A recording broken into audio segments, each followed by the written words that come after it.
दहशत गर्दी सूबा खैबर पख्तूनख्वा में उसकी एक अपनी तारीख है।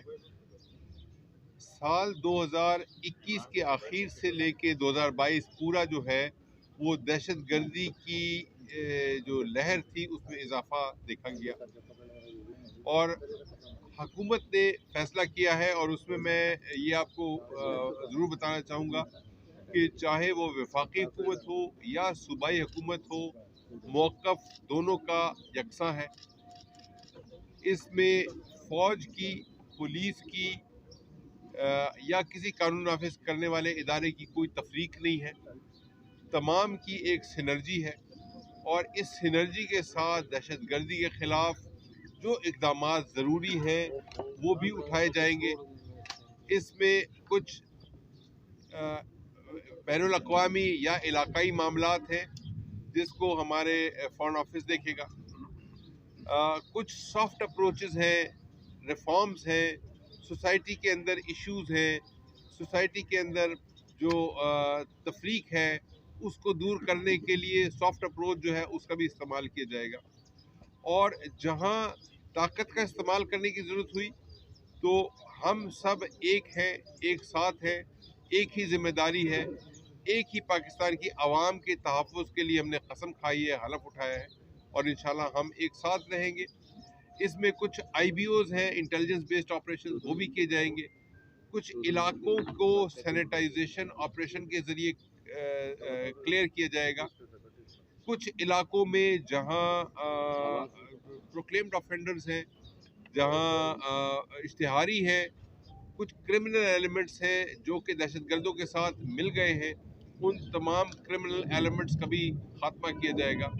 और इंशाल्लाह खैबर पख्तूनख्वा पुलिस के लिए ये 2023 का साल कामयाबियों का साल होगा और खैबर पख्तूनख्वा और पाकिस्तान के अवाम के लिए 2023 अमन का साल होगा। और मैं उम्मीद करता हूँ कि इस अमन में अवाम, अवामी नुमाइंदे, मीडिया, पुलिस, कानून नाफिज करने वाले इदारे तमाम यकजान, यक ज़ुबान, यक आवाज़ होके खड़े होंगे और इंशाल्लाह हम सब अपना अपना फ़र्ज़ अदा करेंगे।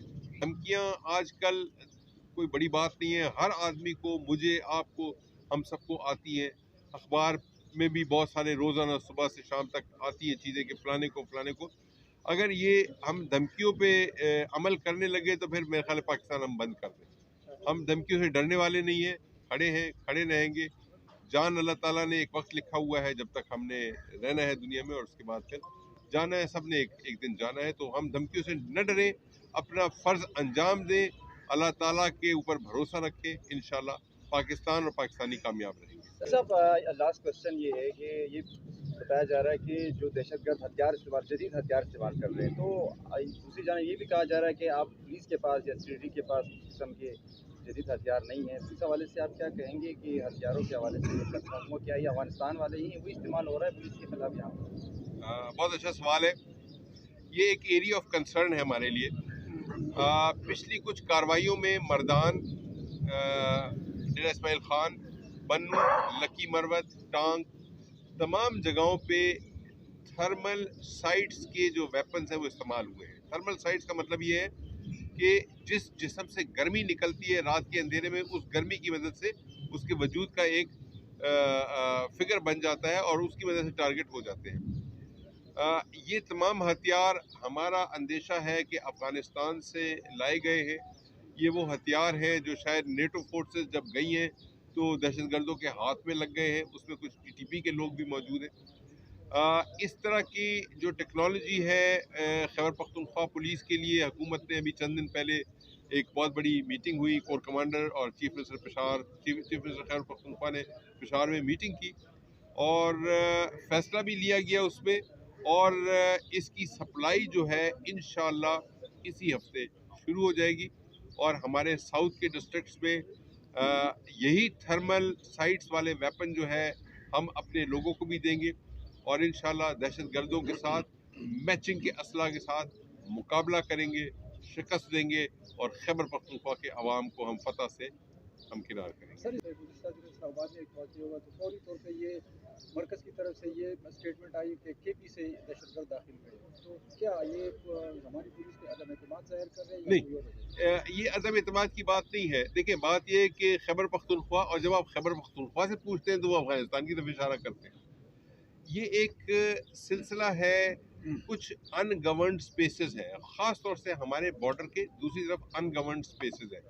वहाँ लोगों की मौजूदगी होना, उनके लिए सेफ हेवन्स होना, उनके ट्रेनिंग कैंप्स होना, उनको इमदाद, कुमक, असला, गोला बारूद मिलना, वो साबित है। वहाँ से इन्फिल्ट्रेट करेंगे तो जो पहला इलाका आता है वो केपी आता है। अब वो नेचुरली केपी एक ट्रांजिट के तौर पे शायद इस्तेमाल हो रहा हो, लेकिन बहरहाल केपी इस्तेमाल होता है क्योंकि हम फ्रंट लाइन पे हैं, और इस फ्रंट लाइन की वजह से हम खुद भी नुकसान उठाते हैं, और इसकी वजह से नेचुरली जो कंटिगुअस एरियाज हैं, प्रोविंसेस हैं, वहाँ पे भी लोग जाते हैं। तो ये बुनियादी वजह है। और अफगानिस्तान के अंदर इस चीज़ की मौजूदगी से आप इसलिए इनकार नहीं कर सकते कि पिछले 21 साल से वो एक वॉर थिएटर रहा है। उस वॉर थिएटर के अंदर पूरी दुनिया की फौजें आई और उन्होंने दहशतगर्दी का मुकाबला किया। तो ये एक हकीकत है, और इसमें ना खैबर पख्तूनख्वा पुलिस, ना हुकूमत, ना अवाम किसी पे अदम एतमाद का ये निशानदेही नहीं करता है। ये सिर्फ एक हकीकत का इदराक है। पेशावर प्रेस क्लब में मैं आज आया हूँ पेशावर प्रेस क्लब की नई काबीना को मुबारकबाद देने के लिए।